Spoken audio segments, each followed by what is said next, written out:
محمد صلوات.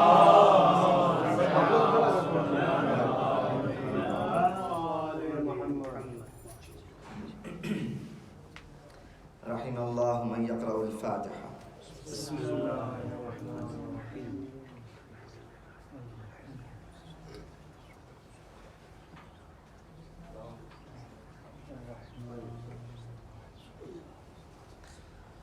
لا حول ولا قوة إلا بالله العلي العظيم.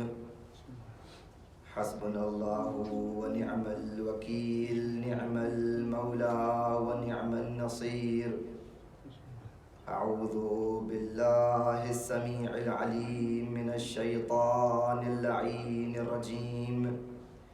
بسم الله الرحمن الرحيم. الحمد لله رب العالمين. الصلاة والسلام والتحية والإكرام على البشير النذير السراج المنير سيدنا ونبينا وشفيع المذنبين، الذي سمي في السماء بأحمد وفي الأرضين بأبي القاسم المصطفى محمد.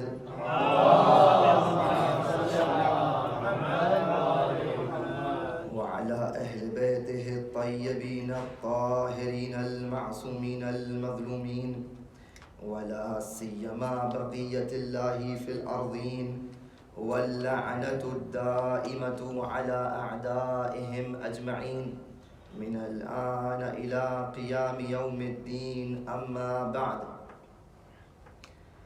فقد قال الإمام الحسين عليه السلام: إني لم أخرج أشرا ولا بطرا ولا مفسدا ولا ظالما، وإنما خرجت لطلب الإصلاح في أمة جدي، أريد أن آمر بالمعروف وأنهى عن المنكر، وأسير بسيرة جدي وأبي علي بن أبي طالب. اللهم صل على محمد وآل محمد. امام حسین السلام کی اپنے بھائی کو یہ وصیت کہ جس کے ذیل میں آپ حضرات کے سامنے مسلسل کئی دن سے عقائد کے عنوان سے اور اس کی جو مخفی پہلو ہیں جس کی وجہ سے قوم میں، جوانوں میں اکثر و بیشتر شبہات ذہن میں آ جاتے ہیں، اس دفع شبہات کی غرض سے عرائض پیش کی جا رہی ہیں۔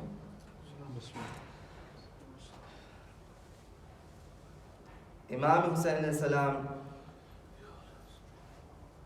جس انداز سے نکل رہے ہیں ایک تبلیغی انداز ہے،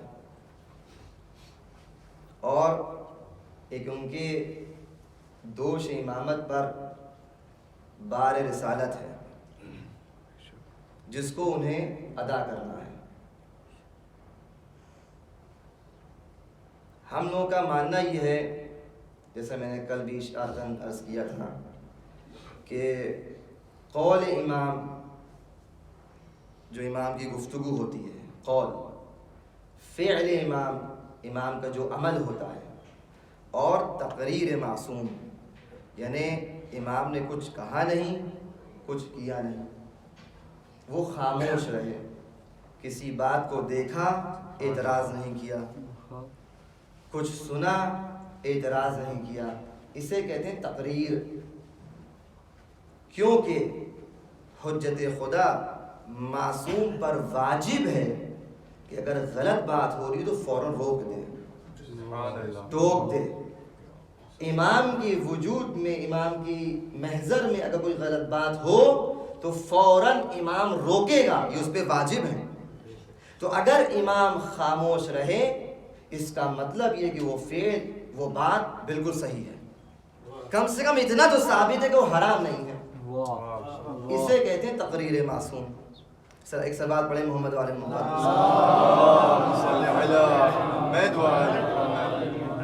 آئیے صلوات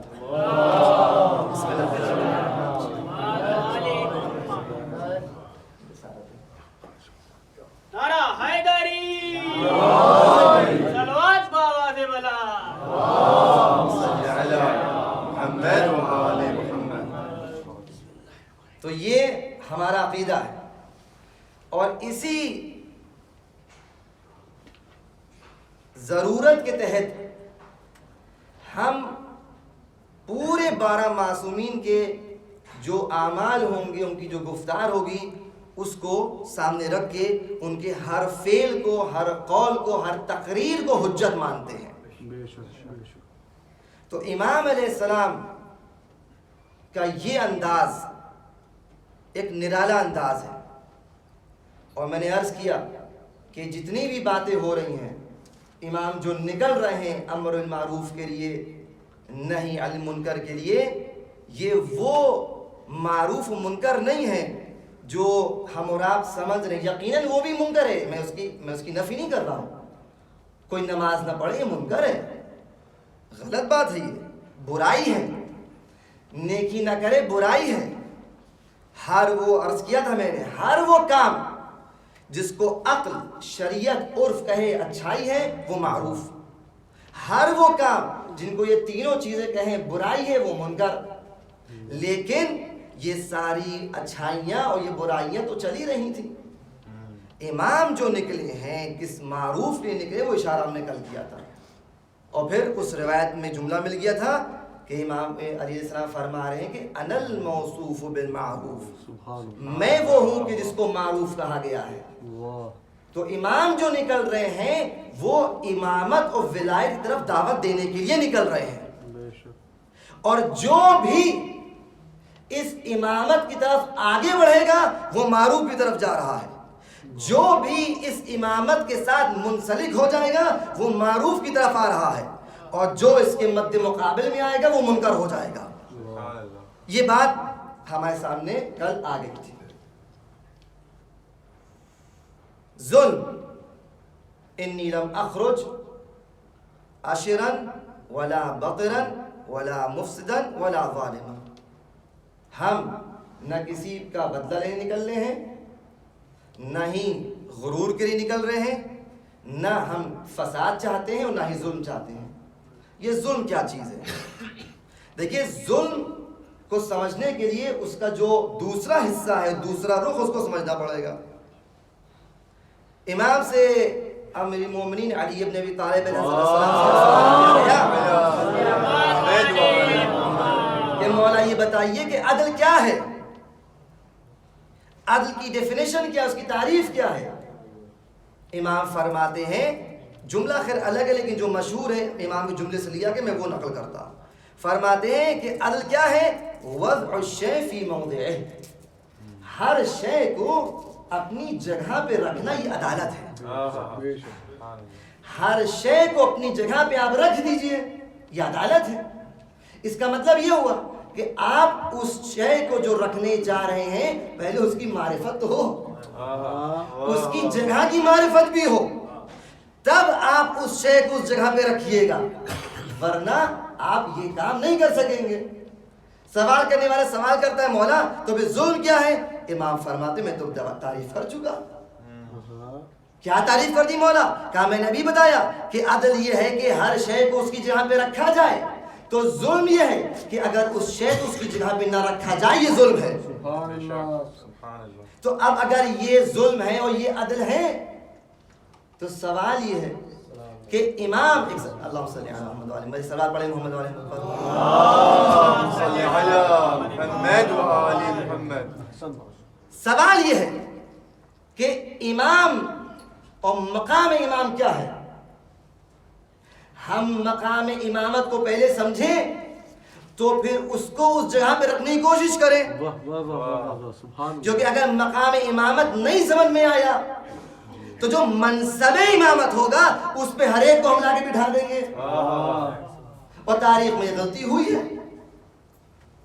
میں نے کل کی مجلس میں اشاق حسین حسینی بیان کیا تھا کہ یہ غلطی یہی ہوئی ہے کہ ہم لوگ یہ سمجھتے ہیں کہ اہل بیت ہم جیسے ہیں، رسول خدا ہم جیسے ہیں، انا بشر مثلکم آیت لے کر آتے ہیں، لیکن وحی کا جو دوسرا حصہ ہے وہ بھول جاتے ہیں۔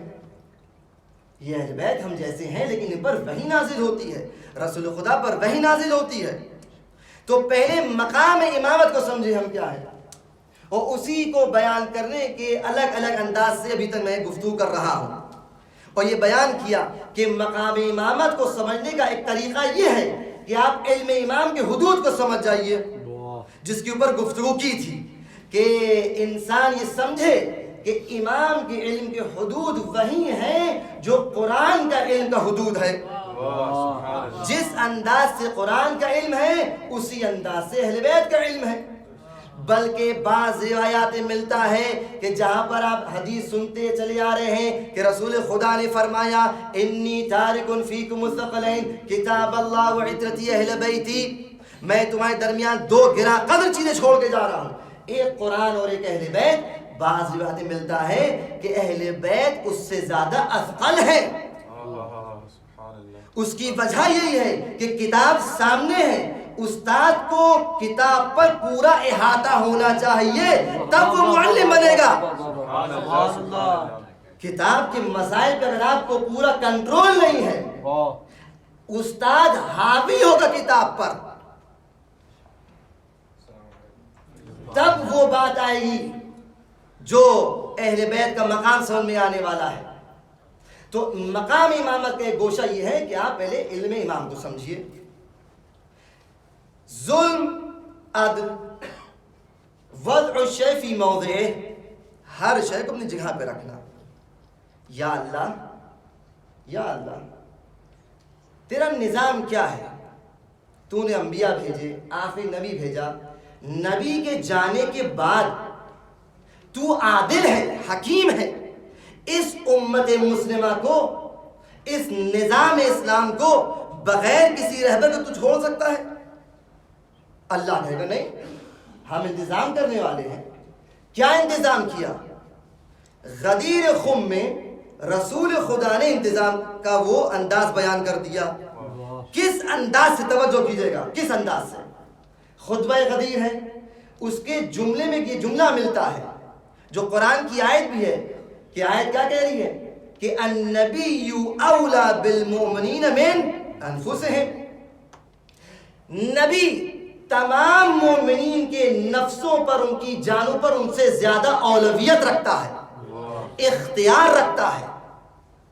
آپ کو اپنے آپ کو نقصان پہنچانے کا حق نہیں ہے، بلا وجہ بلا دلیل آپ اپنے کو نقصان نہیں پہنچا سکتے۔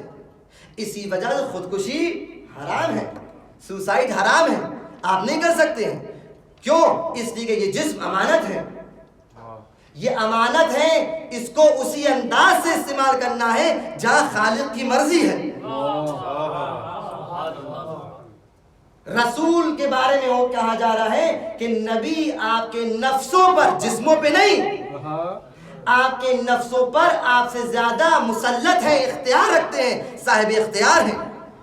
خطبہ قدیم رسول نے فرمایا الست اولا بکم من انفسکم، کیا میں تم سب پر تمہارے نفسوں پہ زیادہ اولویت نہیں رکھتا؟ قالوا بلا، ہاں رسول اللہ رکھتے ہیں۔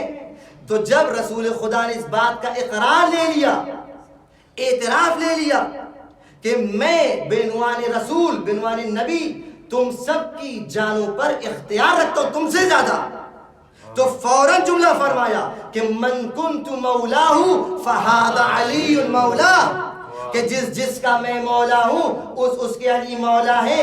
بتانا یہ چاہ رہے ہیں کہ دیکھو تم نے اقرار کیا ہے اس اولویت کا جو میں تم سب کی جانوں پر رکھتا ہوں، اگر تم اسی اولویت کو مانتے ہو تو بس وہی اولویت کا معنی اسی لفظ ولی کے اندر پوشیدہ ہے کہ جس طرح میں تمہاری جان پر اختیار رکھتا ہوں، تم سے زیادہ اختیار رکھتا ہوں، اسی طرح اب دیکھو میں جس کا مولا ہوں، جس پر اختیار رکھتا ہوں اس کا علی مولا ہے۔ یہ اعلان ولایت بتا رہا ہے کہ دیکھو علی وہ ہے کہ جن کو صرف تمہارے جسموں پر نہیں تمہارے نفسوں پر اختیار حاصل ہے۔ ایک صلوات پڑھیں محمد و آل محمد پر۔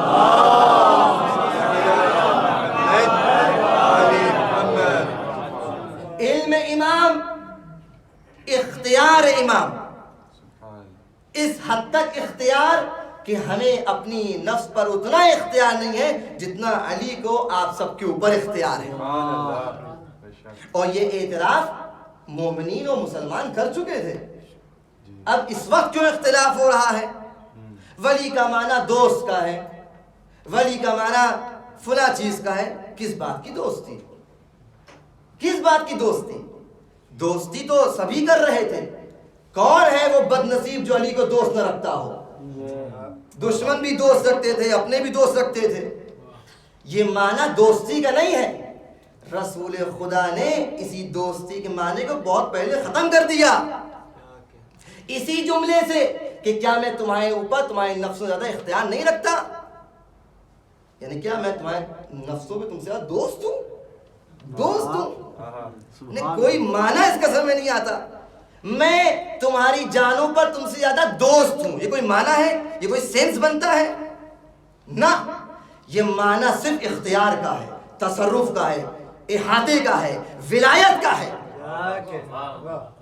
تو اگر اللہ نے رسول کے ہاتھوں سے کسی کو اپنے منصب پر وضع کیا, یہ عدالت ہے.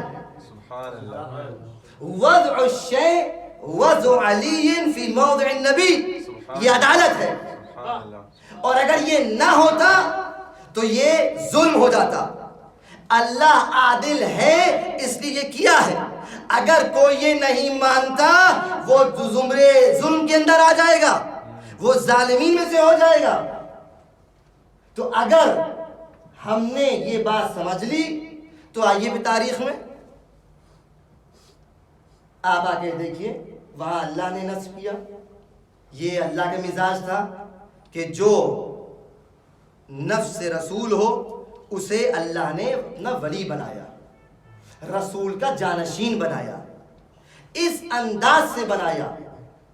توجہ کیجئے گا, یہ فضائل کے نقطے ہیں لیکن بے حد عمیق عقائد کے پہلو اس کے اندر چھپے ہوئے ہیں.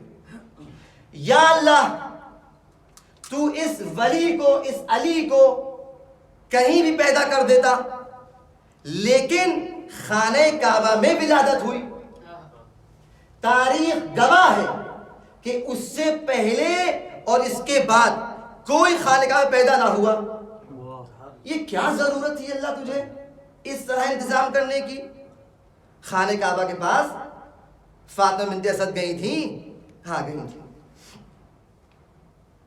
آپ یہ کہیں کہ بھئی دروازے چلی جاتی, تاریخ میں ملتا ہے کہ اس پہ تالا لگا رہتا تھا.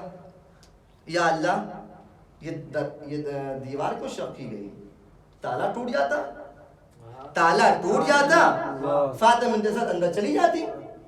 لیکن معاملہ یہ تھا کہ تالا ٹوٹنا, دروازہ کھلنا وہ فضیلت نہ تھی جو اللہ آپ لوگوں کو بتانا چاہتا تھا, مسلمانوں کو بتانا چاہتا تھا کہ دیکھو تالا ٹوٹنے سے آپ یہ کہہ سکتے تھے کہ زنگ لگا تالا تھا ٹوٹ گیا. دروازے کے لیے کہہ سکتے تھے کہ دروازہ بوسیدہ تھا ٹوٹ گیا, لیکن دیوار کے بارے میں یہ نہیں کہہ سکتے. جو حج پہ گئے ہیں وہ سب گواہ ہیں کہ آج بھی وہ دیوار کا شگاف گواہی دے رہا ہے کہ کوئی اعجاز سے اندر آیا تھا اور کوئی باہر گیا تھا. سلوات پڑھے محمد و آل محمد پر.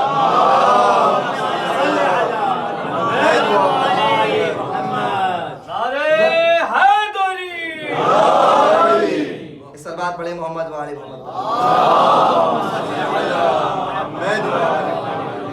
عدالت الہی وضع الشیء فی موضعہ.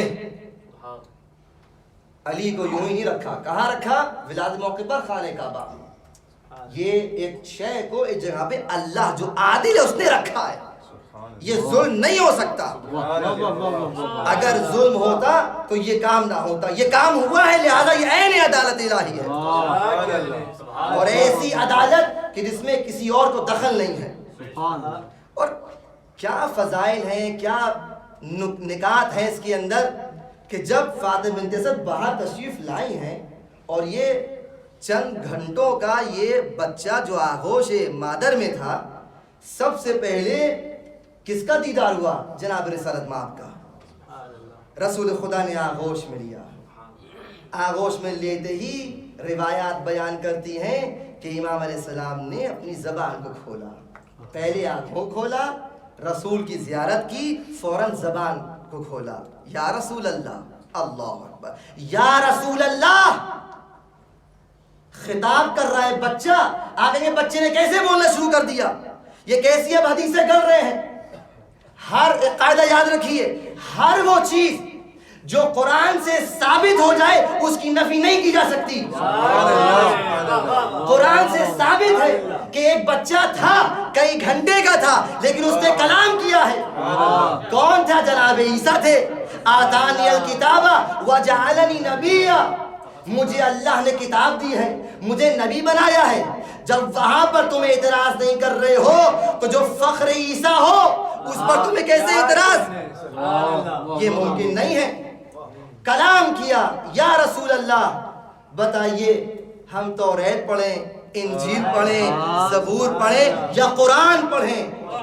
یہ روایت کے جملے ہیں. اور پھر حضرت نے, امیر المؤمنین نے توریت کی تلاوت کی, زبور کی تلاوت کی, انجیل کی تلاوت کی, اور پھر قرآن کی تلاوت کی. پھر جملہ نکتہ یہ ہے جو میں عرض کر رہا تھا, وہ یہ کہ رسول خدا فرماتے ہیں کہ اے علی, اللہ اکبر, اے علی تم نے توریت کی اس طرح تلاوت کی ہے, تم نے انجیل کی اس طرح تلاوت کی ہے, تم نے زبور کی اس طرح تلاوت کی ہے جیسے موسیٰ بھی نہیں کر سکتے تھے, جیسے عیسیٰ بھی نہیں کر سکتے تھے, جیسے داؤد بھی نہیں کر سکتے تھے. لیکن قرآن کے لیے نہیں کہا, اس لیے کہ معلم قرآن کے ہاتھ میں ولی خدا موجود تھا. معلم اور ہوتا ہے, نفس رسول اور ہوتا ہے. صلوات پڑھے محمد و آل محمد.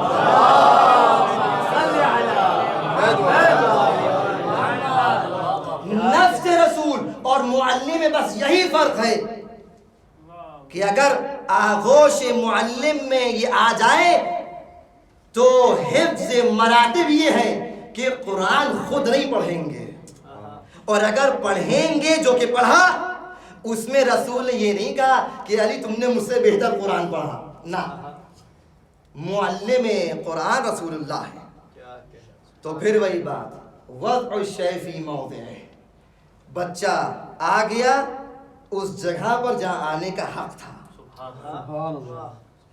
یہی حق اور بھی آگے بڑھتا ہے. یا رسول اللہ, اس بچے کو آپ نے کہاں کہاں بٹھایا, کہاں کہاں سوار کیا. جب بت شکنی کا موقع آیا, کعبے میں بت تھے, تب بھی ایک ایسی جگہ پر یہ آدمی گیا جہاں پہ وضع الشیء فی موضع ہوا یا نہ ہوا. یہاں پر بھی مولا کائنات دوش رسالت پر سوار ہوئے, اور بت شکنی کی ہوا اور نہیں ہوا تاریخ نے اس کو لکھا. اور کیا ہوا, بستر رسول پر بھی یہی ہوا, شب ہجرت بھی یہی ہوا. یہ رسول خدا ہر جگہ علی کو کیوں وضع کر رہے ہیں؟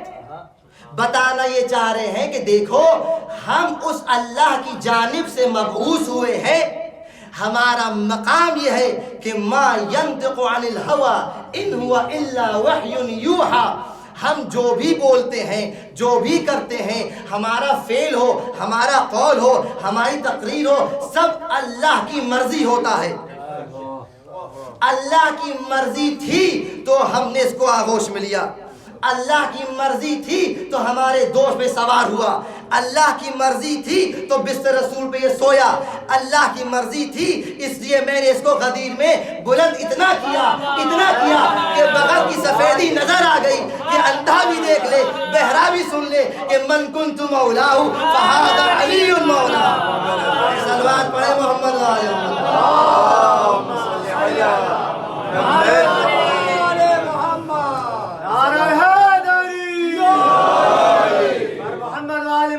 بلند صلوات.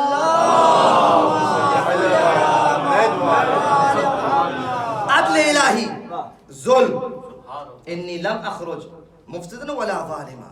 ہم ظلم کے لیے نکل رہے ہیں. جب یہ علی کا بیٹا نکل رہا ہے تو یہ ظلم ہو ہی نہیں سکتا. عین عدالت ہے. عدالت اگر عین عدالت ہے تو یہ امر معروف ہی نکل رہے ہیں.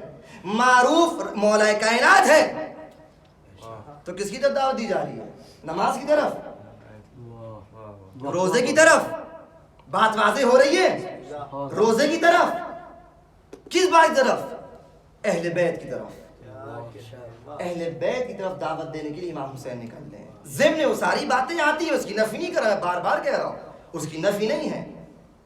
ایک یہ نعرہ اور ایک شعار اور ایک سلوگن لکھا ہوا تھا مشایا میں، کہ بورڈ تھا کہ امام حسین السلام نے نماز کو بچانے کے لیے اپنی جان دے دی. ایسا ہی ہے نہیں ہے؟ جواب ہم کو چاہیے. آپ بولی نہیں کہ ہم سے گردنیں ہلائیے. صلوات پڑھیں محمد والے محمد. امام حسین السلام نے نماز کے تحفظ کے لیے اپنی جان دے دی. صحیح ہے غلط؟ غلط ہے، ایک دم غلط بات ہے. میں نے عرض کیا عقائد پہ ہم کوشش کر رہے ہیں. کیوں غلط ہے؟ کیا دلیل ہے آپ کے پاس؟ آپ پہلے صحت کی دلیل دیجیے. آپ کے پاس کوئی دلیل نہیں ہے، صرف یہ کہ میں نے سنا بہت ہے. تو معلوم یہ ہوا انسان جب زیادہ سننے لگتا ہے اگر غلط بھی سنے گا اس کو مان لیتا ہے. میں نے اس دن پہلے دن عرض کیا تھا کہ ہر وہ بات جو سنیے ان دو کانوں سے، تو بیچ میں اللہ دماغ دیے، اس پہ غور کیجئے، سوچئے سمجھیے کہ جو سنیں گے وہ آپ کا عقیدہ بن جائے گا. امام علیہ السلام کون ہے؟ امام اصل ہے یا فرع ہے؟ اصل ہے. یہاں تک تو ہم لوگ ساتھ ساتھ ہیں. آپ کی بات بھی ہمارے پاس ایک ہے، ہم بھی کہتے ہیں اصل ہے. نماز، روزہ، حج، زکوٰۃ، خمس، جہاد، امر معروف نہی منکر، تولا، تبرع، یہ کیا ہے؟ فروع دین ہے.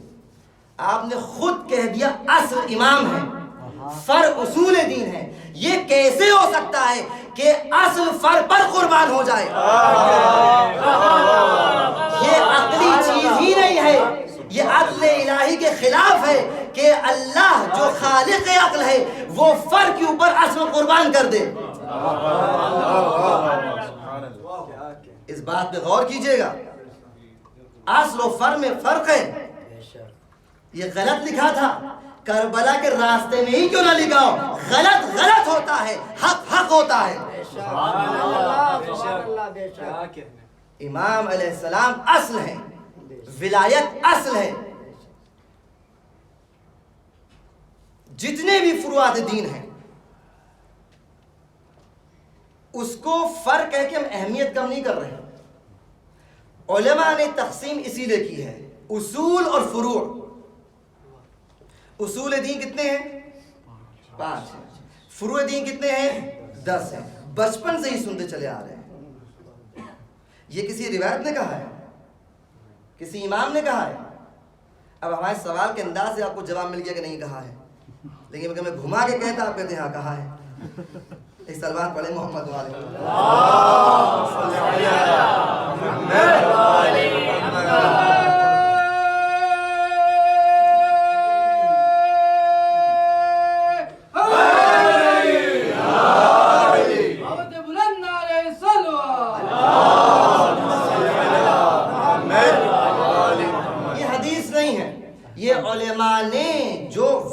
علماء جو 80 سال 60 سال 80 سال سے زیادہ دین کی تعلیمات میں ڈوبے ہوئے ہیں، انہی نے ہمارے مسئلے کو آسان کرنے کے لیے بتا دیا کہ اصول دین 5 ہیں، فروع دین 10 ہیں. یعنی سارا نچوڑ اس کے اندر آتا ہے. ورنہ ہمیں ان اصول سے زیادہ کچھ اور بھی اصول نظر آتے ہیں. عقائد، کئی چیزوں پہ آپ کو عقیدہ رکھنا چاہیے. میں نے شاید یہاں بیان کیا، مجھے یاد نہیں آ رہا ہے، شاید میں بیان کیا ہے. اگر بیان کیا ہے تو اس عنوان سن لیجئے کہ فذکر ان الذکر تنفع المؤمنین، اور اگر نہیں سنا ہے تو پہلی بار یہ درس سننے جا رہے. صلوات پڑھیں محمد والے محمد. اب یہ بات میں نے بیان نہیں کر دی، لیکن جو کہ پہلو آ گیا ہے، میرے پاس وقت ابھی ہے تو اس بات کو سن لیجئے. آپ کو کئی باتوں پر ایمان رکھنا پڑے گا. اب صرف یہ 5 چیزوں پر آپ کا ایمان نہیں ہے. آپ کے ایمان ہے, مجھے پتا ہے آپ کو ایمان ہے, لیکن توجہ نہیں ہے. ابھی میں کہوں گا کہ آپ کہیں ہاں مجھے ایمان ہے, تو شروع کرتے ہیں اس لسٹ سے جو بھی ہمارے سامنے ہے. توحید پر ایمان ہے, آپ کا عقیدہ ہے؟ جی ہے.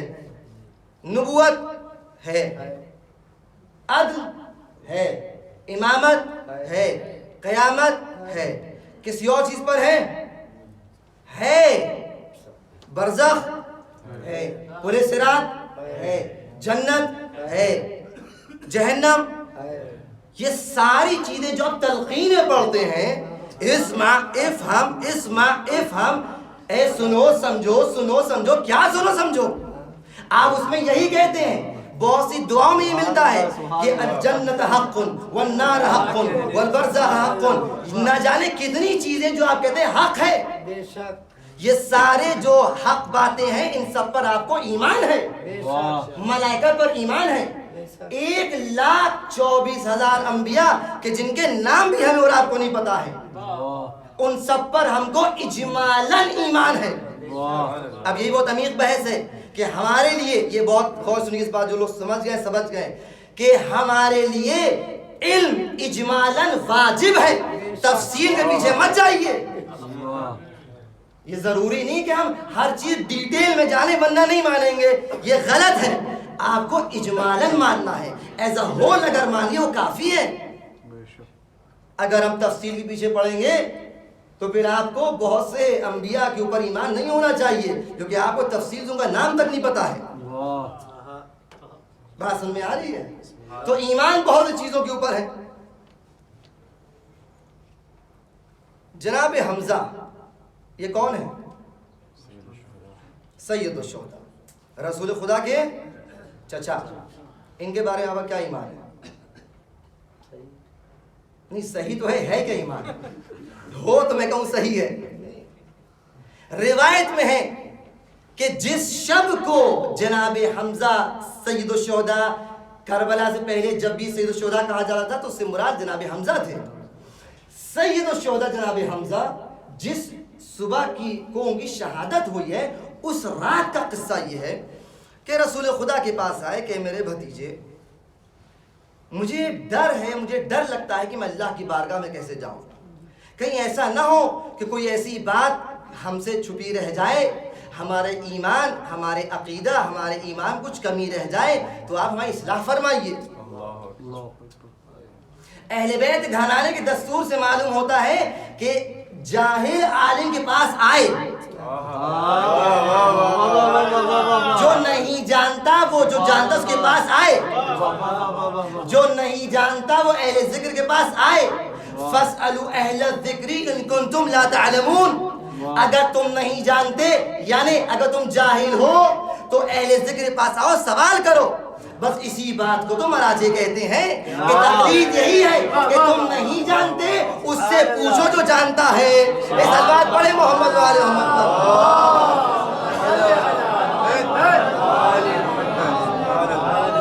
اس سے بہتر کا سوال پڑھی محمد.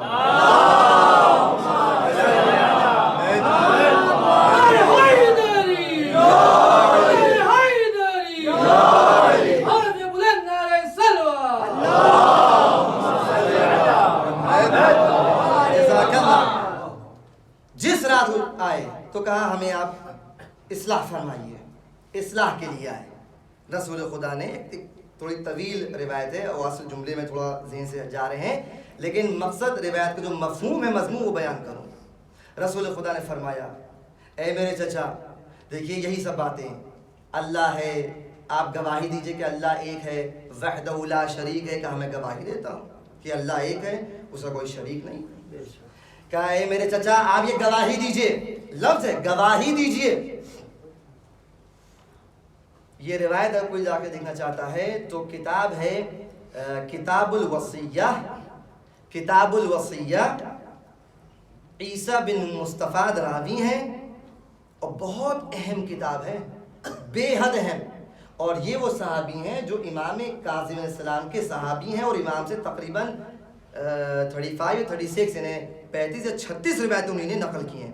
جس میں سے ایک روایت یہ جو میں بیان کر رہا ہوں، تو اس میں یہ فرماتے ہیں کہ اے میرے چچا آپ گواہی دیجیے کہ اللہ ایک ہے. کہا میں گواہی دیتا ہوں اللہ ایک ہے. اس سے کوئی شریک نہیں. کہا میں گواہی دیتا ہوں اس سے کوئی شریک نہیں. کہا میرے چچا یہ گواہی دیجیے کہ میں آپ کا بھتیجا میں اللہ کا رسول ہوں. کہا بیٹا میں گواہی دیتا ہوں تم اللہ کے رسول ہو. پھر فرماتے ہیں کہ میرے چچا گواہی دیجئے یہ جو علی ہے یہ اللہ کے ولی اور میرے ناصر ہے. روایت میں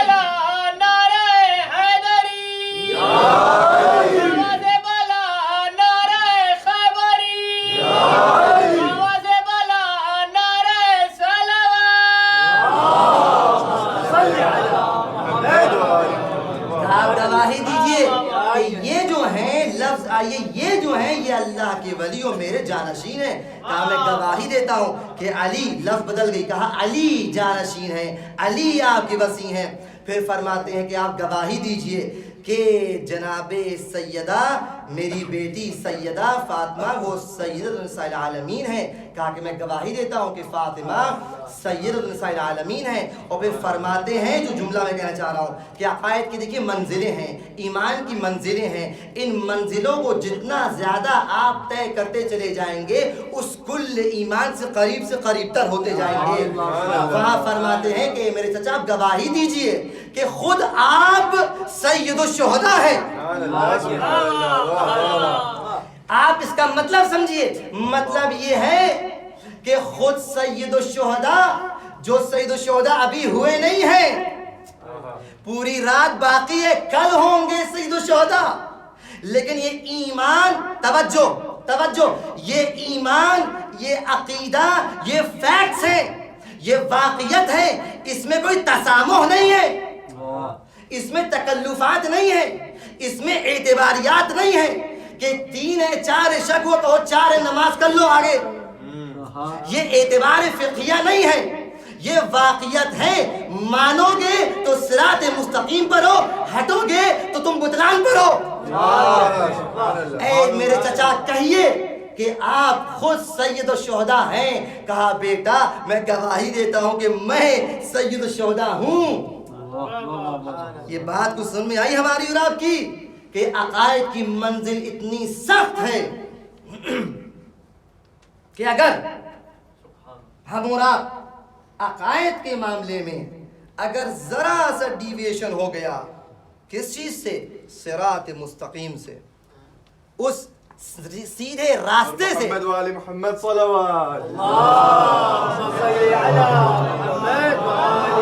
تھوڑا آگے تشریف نعرہ لائیے. تکبیر، نعرہ تکبیر، نعرہ رسالت، نعرہ حیدری، حسینیت، حسینیت، یزیدیت، نعرہ حیدری، اور محمد و آل محمد بلندتر صلوات.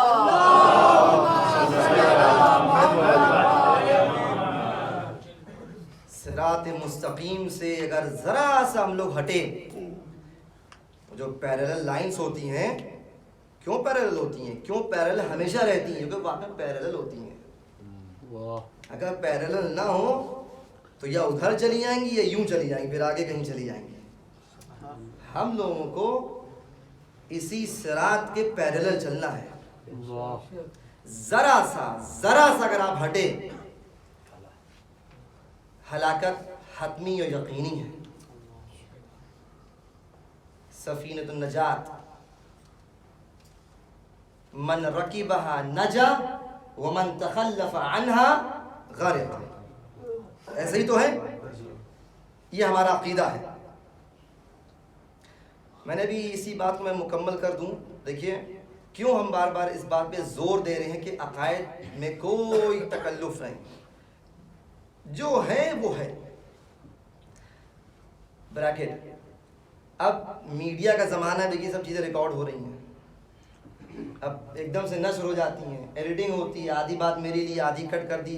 اب تو میں کوئی اتنا بڑا خطیب بھی نہیں ہوں کہ میری کوئی ایڈیٹنگ کرے. لیکن یہ ہوتا ہے ہر ایک کا کچھ نہ کچھ کلپس ادھر ادھر ہو جاتی ہیں. لیکن میں اکثر اس لیے مجھے دشواری ہوتی ہے کہ ریکارڈنگ ہو رہی ہوتی ہے. اب یہ کسی مجبوری بنا پر ریکارڈنگ ہو رہی ہے، ورنہ ہمارا جو کہنا یہ ہوتا ہے کہ ریکارڈنگ نہ ہو، جو آمنے سامنے لوگ ہیں وہ ہم سے بات کریں، ہم ان سے بات کریں، بات سمجھ میں آئے، آپ سوال کریں، ہم جواب دیں گے. یہ جو عقائد کی بحث میں نے ابھی عرض کیا کہ یہ فیکٹس ہیں، واقعیت ہے، یہ فقہی احکام نہیں ہے جس میں اعتباریات ہوں. ہم نے اعتبار کر لیا کہ یہ جو بھی شک ہوا تھا 4 اور 3 میں انشاءاللہ 4 رکعتیں بعد میں نماز احتیاط پڑھ لی، قصہ تمام ہو گیا، نماز صحیح ہو گئی. یہ وہ چیز نہیں ہے، عقائد میں ایسا نہیں ہے. دوسرے مذہب کا آدمی اگر مذہب تشیع کو اختیار کر لے، کیا جا کے پھر سے نکاح کرے گا؟ کیوں نہیں کرے گا؟ حج کیا تھا، کیا پھر سے جواب صحیح ہے ان کا؟ نہ جانے روزے رکھے تھے، کیا سارے روزے قضا کرے گا؟ نہیں. کیوں؟ اعتبار تھا، انہیں نے اپنے مذہب پہ کیا تھا، ٹھیک تھا، مان لیں گے، آ جاؤ. لیکن جب ہمارے مذہب میں آئے گا تو جو کچھ اس کا اعتقاد تھا اس کو چھوڑنا پڑے گا. وہ پہلے کہتا تھا اشہدو ان لا الہ الا اللہ، ہم اس کو مان لیں گے کہ صحیح تھا ہمارے مذہب میں بھی. وہ کہتا تھا اشہدو ان محمد رسول اللہ، وہ ہمارے مذہب میں بھی تو ہم اس کو مانتے تھے، لیکن کوئی چیز مسنگ تھی، کوئی چیز کم تھی. جب تک کہ وہ نہیں کہے گا، گواہی نہیں دے گا، ہمارے مذہب میں آ ہی نہیں سکتا، کیونکہ وہ اعتباری چیز نہیں ہے، وہ واقعیت ہے، حقیقت ہے. عقائد کا معاملہ ہے، ایمان کا معاملہ ہے. تو اسلام اور ایمان میں یہی فرق ہے کہ آپ نے شہادتین کہی، آپ مسلمان ہو گئے. آپ نے شہادت ثالثہ کہی، آپ مومن ہو گئے. تو شہادت ثالثہ کی امپورٹنس یہی سن میں آتی ہے کہ جو لوگ اس 2 شہادت کے قائل ہیں وہ مسلمان ہیں، جو تیسری شہادت کے قائل ہیں وہ مومنین ہیں. اس کی دلیل یہ ہے کہ ہر آیت میں جہاں پر الذین آمنوا کی لفظ ہے اس کا اتم مصداق امیر المومنین ہے. امیر المومنین کا مطلب یہ ہے کہ مومنین کا آقا، مومنین کا سردار، مومنین کا لیڈر. تو جو لیڈر کو مانتا ہے وہی تو مومن ہوگا. یہ سلوات پڑھے محمد و آل محمد پر.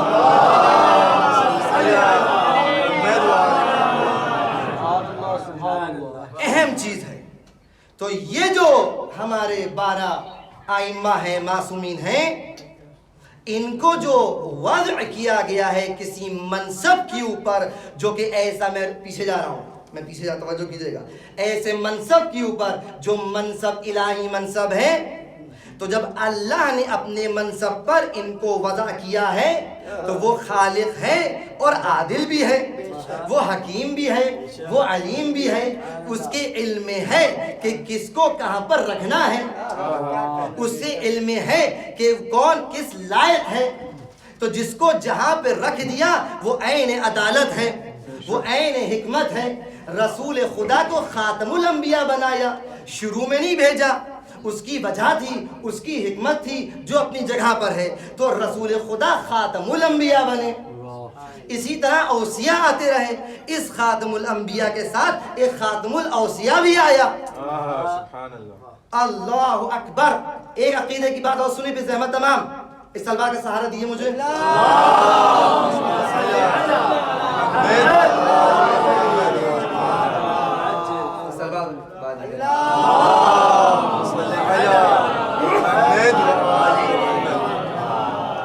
اس لیے بیان کر رہے ہیں کہ اگر رہ گیا تو رہ جاتی ہے بات، اور یہ اہم بات ہے. رسول خدا نبی بنے، مبعوث ہوئے، بعثت. رسول خدا، سوال، رسول خدا کب نبی بنے؟ روزے بعثت نبی بنے تھے؟ جواب دیجئے. رسول خدا نبی کب بنے تھے؟ کب مبعوث ہوئے تھے؟ رسول خدا اس 40 سال کی عمر میں مبعوث نہیں ہوئے تھے. رسول خدا نے اعلان رسالت کیا تھا, اظہار رسالت کیا تھا. ورنہ رسول خدا, یہ باتیں آپ کو معلوم ہے, لیکن میں بس گرد و غبار ذہنوں سے ہٹا رہا ہوں, پھونک رہا ہوں کہ وہ گرد و غبار ہٹ جائے, کیونکہ جب یہ ہٹے گی تو دوسرا مسئلہ سمجھ میں آئے گا ہماری. رسول خدا جب مبعوث ہوئے ہیں تو وہ 40 سال کی عمر میں رسول نہیں بنے. ہمارا عقیدہ یہ نہیں ہے, جس کا عقیدہ ہو ہم سے مطلب نہیں. ہمارا عقیدہ یہ نہیں ہے. ہمارا عقیدہ یہ ہے کہ ہم دین و عقیدہ وہاں سے لیتے ہیں جہاں سے آیا ہے. اسلام کو ہم نے اللہ سے لینا ہے. اللہ نے رسول کو دیا, رسول نے علی کو دیا, علی نے حسن کو دیا, حسن نے حسین کو دیا, حسین نے آپ کو دیا. ہوتے ہوتے ہر زمانے کے امام نے اپنی امت کو دیا ہے. امت کا امام غائب رہا. غیبت کے دور میں ائمہ اطہار کے غیبت کے دور میں, امام زمانے غیبت کے دور میں ان روات نے, ان علماء نے ہم کو دین دیا ہے. آپ اٹھا کے کتابیں دیکھیے, بصائر الدرجات دیکھیے, الکافی دیکھیے, تمام وہ کتابیں دیکھیے جو روات کی کتابیں تھیں. اس میں آپ کو عقائد کے پہلو نظر آئیں گے. جو انڈیکس ہے اس پہ غور کیجئے, کس طرح اس فقیہ نے اپنی کتاب کا انڈیکس سیٹ کیا ہے, اس میں کیا کیا عناوین دیے ہیں. رسول خدا مبعوث نہیں ہوئے ہیں 40 سال کی عمر میں, غلط ہے یہ. الم نشرح لک صدرک ووضعنا عنک وزرک, اور پھر دوسری آیتیں لے کر آتے ہیں اور روایتیں ان کی کہتی ہیں کہ رسول خدا صحرا میں تھے, نہ جانے کہاں تھے, جبرائیل امین نازل ہوئے اور سینہ شکافتہ کیا, رسول خدا کا دل نکالا اور آلائش اور رس اور نجاست سے دھویا اور پھر سینے میں دوبارہ ڈال دیا. آپ کا اگر یہی عقیدہ ہے تو آپ کو آپ کا عقیدہ مبارک ہو. ہم نے اور آپ میں بہت فرق ہو گیا. ہم میں آپ میں بہت فرق ہو گیا. توحید آپ کی الگ ہے, ہماری الگ ہے. رسالت کی مباحث آپ کی الگ ہے, ہمارے الگ ہیں. امامت میں تو آپ کا شدید اختلاف ہے. دیکھیے, ہم عقیدے کے معاملے کوئی کمپرومائز نہیں کریں گے, ہم لڑیں گے نہیں. ہم اتحاد کے قائل ہیں, لیکن اتحاد کا مطلب یہ نہیں ہے کہ ہم اپنا عقیدہ بیچ دیں. ہم نہ تمہارے عقیدے کو لیں گے نہ اپنا عقیدہ بیچیں گے. لکم دینکم ولی دین, ہمارے پاس بھی دین ہے, تم اپنے تم کو تمہارا دین مبارک ہو, ہمیں ہمارا دین مبارک ہو. ہم دشمن کے خلاف متحد نظر آئیں گے, لیکن دین کے معاملے کمپرومائز نہیں ہے. اپنے بچوں کو, جوانوں کو ایگزام ہو رہے ہوں, بورڈز کے ایگزام ہو, کوئی بھی ایگزام ہو, بچوں کو لے کر آئیے. یہ فرش ازا ہے جو عقیدہ بچا رہی ہے, ورنہ اگر ان کی طرح سے محرابی آپ کو ملتی تو آپ کا عقیدہ بھی کچھ اور ہوتا.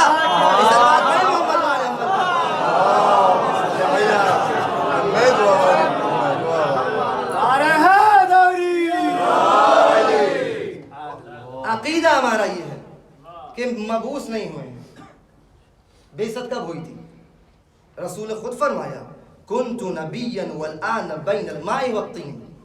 ہم تو اس وقت بھی نبی تھے کہ جب آدم طین یعنی مٹی اور پانی کی درمیانی کیفیت میں تھے. یہ تو ایک حدیث ہے, ورنہ اس سے پہلے بھی رسول خدا اپنے شباب اور اپنے شان کے ساتھ موجود تھے. رسول خدا 40 سال کی عمر میں انہیں اعلان رسالت کیا ہے. اگلا سوال, اب اس پہ واحد سے میں چھوڑ رہا ہوں, کسی اور موقع پر انشاءاللہ. امام علیہ السلام کب رسول خدا کی کوئی بات یہاں سے لکھی, خاتم الانبیاء کے ساتھ خاتم الاوصیاء آیا ہے. تو اگر یہ خاتم الانبیاء ہیں اور 40 سال کی عمر میں ان کا اعلان صرف ہوا تھا, یہ مبعوث نہیں ہوئے تھے, تو یہ خاتم الاوصیاء کب ولی بن گئے؟ بہت اہم بات ہے, بہت اہم بات. غدیر خم میں اعلان ولایت ہوا تھا, نسب ولایت نہیں ہوا تھا. آپ اٹھا کے دیکھیے تاریخ, آپ روایات اٹھا کے دیکھیے, متعدد مقامات پر رسول خدا نے علی کو مدینے میں کبھی چھوڑا, اپنا جانشین بنایا, کبھی بستر پہ چھوڑ کے جانشین بنایا, کبھی کئی مقام پہ چھوڑ کے جانشین بنایا. متعدد مقامات پر رسول خدا علی مرتضیٰ کو اس طرح اپنا جانشین بنا رہے ہیں کہ امت کے ذہنوں میں یہ بات آ جائے کہ کون کہاں پر ہے۔ دعوت ذوالعشیرہ بھول گئے؟ دعوت ذوالعشیرہ میں کیا ہوا تھا؟ کیا اعلان تھا؟ جب 3 بار مولا کائنات نے فرمایا کہ میں آپ کی مدد کروں گا، کیا فرمایا؟ کہ آج سے میرا جانشین، میرا وسیع، میرا خلیفہ یہ علی ہیں۔ تبھی سے مشرکین نے اور قریش والوں نے، دشمنوں نے یہ ٹونٹس کرنا شروع کیے، اے ابو طالب اب اپنے جوان بچے کی باتیں سنیے آپ، وہ تو رسول خدا کے جانشین بن گئے، ولی بن گئے۔ یہ دشمنوں کا اقرار بتا رہا ہے کہ کوئی نصب ہو چکا ہے۔ سلوات پڑھیں محمد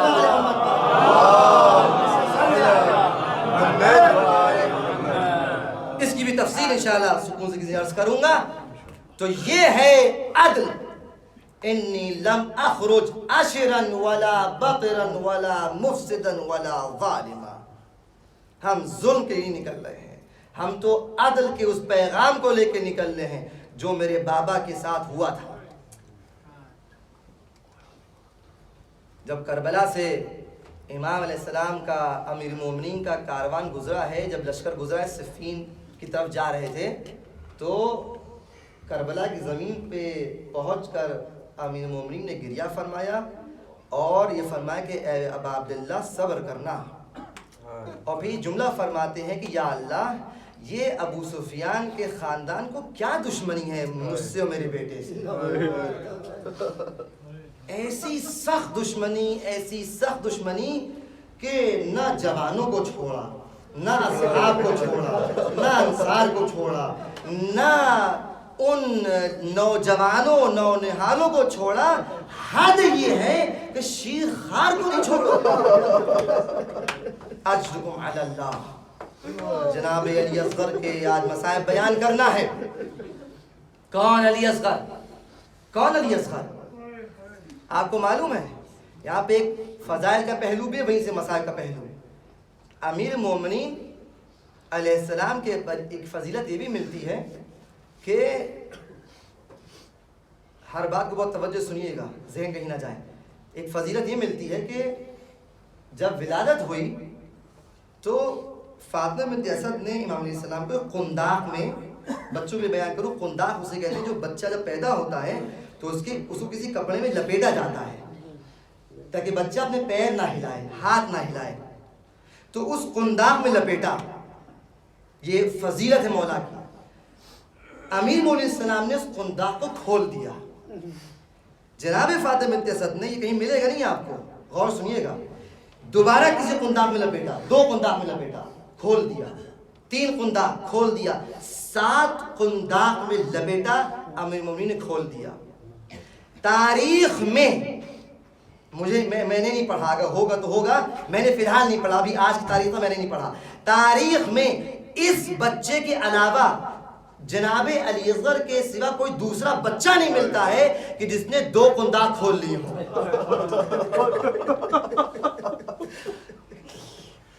دادا نے 7 قنداق کھولے تھے اور اپنی ماں سے کہا تھا کہ مادر گرامی یہ بچے، علی فرماتے کہ مادر گرامی یہ قنداق کھول دیجئے، میں اس ہاتھوں سے اللہ کی عبادت کرتا ہوں۔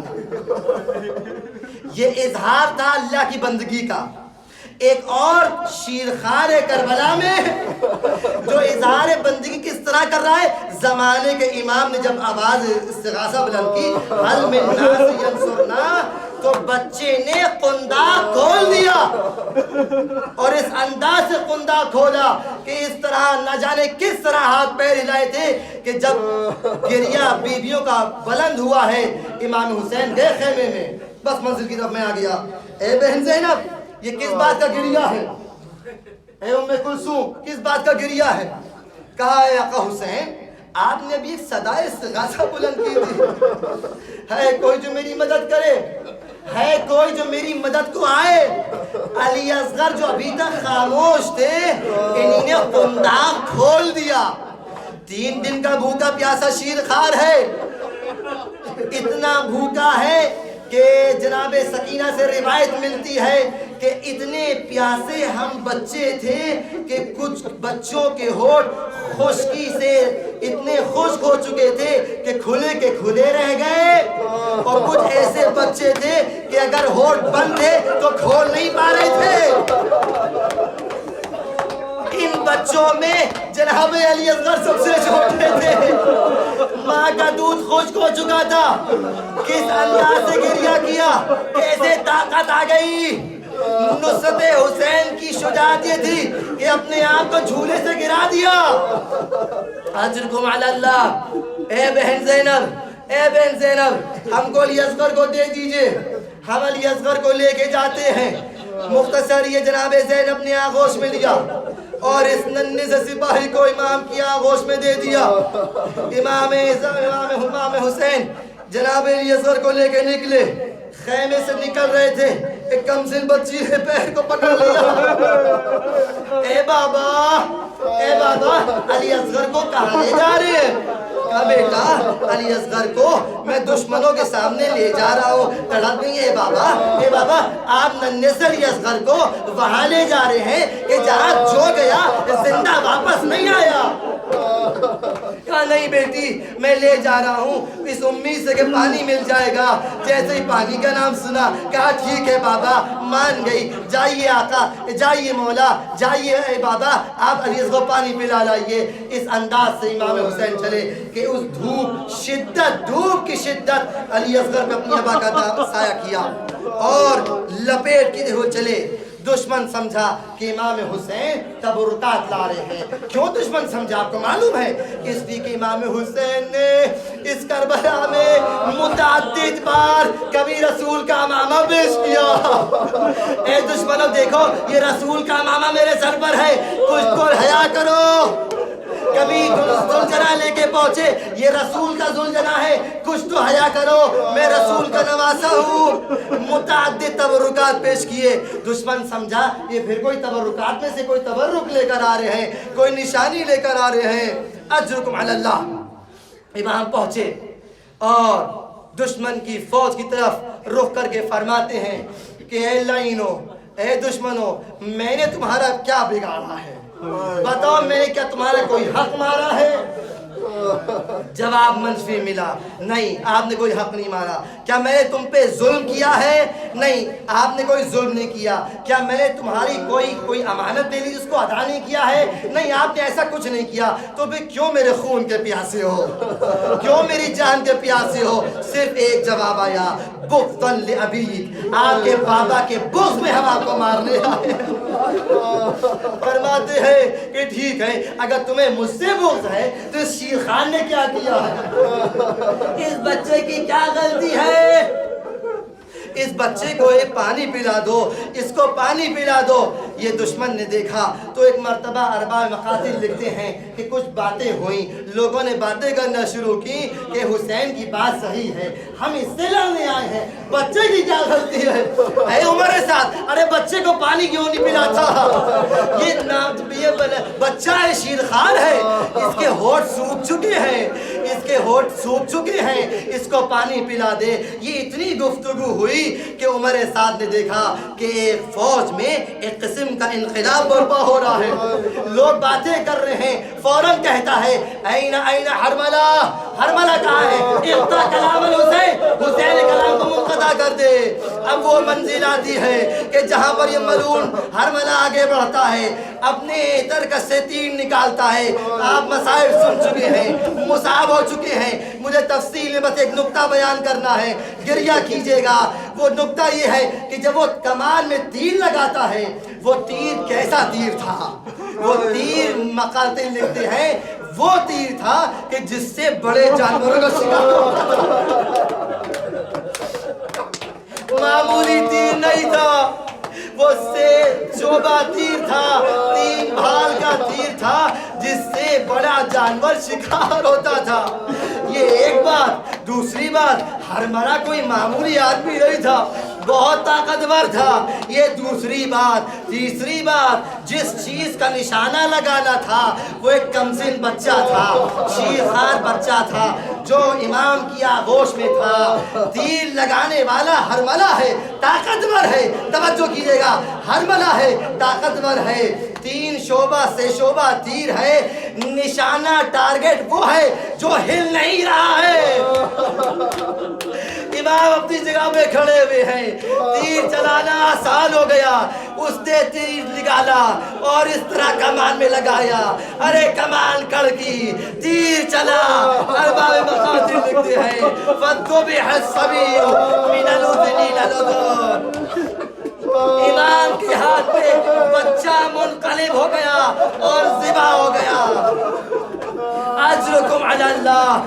اس ننھی سی لاش کو, بس آخری منزل سے احمد تمام, اس ننھی سی لاش کو امام چلے تو کس طرح لے کے چلے, کس انداز سے لے کے چلے. امام دیکھیے ایک اہم پہلو ہے جو میں نے آج سوچا, مجھے بڑا رونا آیا. کبھی میں نے اس طرح نہیں سوچا تھا. وہ تصور آپ تک پیش کرنا چاہتا ہوں. امام اس ننھی سی لاش کو لے کے چلے, کس طرح چلے. آپ نے مسائل ضرور سنے ہیں, بس ایک پہلو تصور کر لیجئے گا تو زندگی بھر یاد کیجئے گا. امام لے کے چلے. ارباب مقاتل نے لکھا کہ جب یہ ننھی سی لاش لے کے چلے ہیں اور خیمے کے قریب آئے تو ہمیشہ آواز دیتے تھے کہ آؤ اس کا وارث آ جائے, لاش آ گئی ہے, جنازہ آ گیا ہے. لیکن یہ ایک واحد لاش تھی. ہر لاش میں امام حسین نے لاش کو اٹھا لیا, لے کے آ گئے, آواز دے دی. لیکن یہ کربلا کی اتنی بھاری, اتنی وزنی لاش نہیں ملی کہ جس کا وزن بے حد کم تھا. اس لیے کم تھا کہ سن بھی کم تھا اور بھوکا پیاسا بھی تھا. ایسی وزنی لاش. امام اس انداز سے چلے کہ ایک بار آگے بڑھتے ہیں, خیمے میں جانا چاہتے ہیں, خبر دینا چاہتے ہیں. اللہ اللہ, کس طرح بچہ ذبح ہو گیا تھا کہ امام نے گوارا نہ کیا کہ اس کی ماں اس کو اس عالم میں دیکھے. آگے بڑھتے ہیں, پیچھے آتے ہیں, آگے بڑھتے ہیں, پیچھے آتے ہیں. امام زمانہ, وقت کا امام, جو علم امام رکھتا ہے, قوی ترین, شجاع ترین زمانے کا انسان ہے, اس کے قدم کانپ رہے ہیں. اس کو معلوم ہے کہ اس طرح ذبح ہوا ہے کہ ماں دیکھ نہ پائے گی. 7 مرتبہ آگے بڑھتے ہیں, پیچھے بڑھتے ہیں.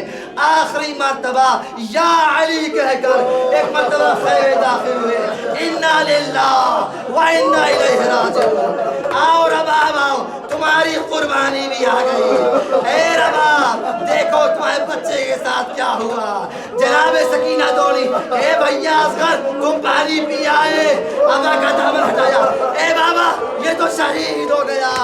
ارے میرا بھیا علی اصغر, اللہ اکبر. واہ علیہ, واہ علیہ کی صدائیں بلند تھی. ماتم حسین.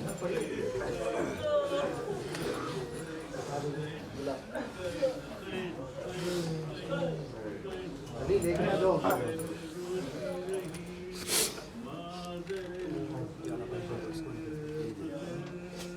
وہی دے دیے.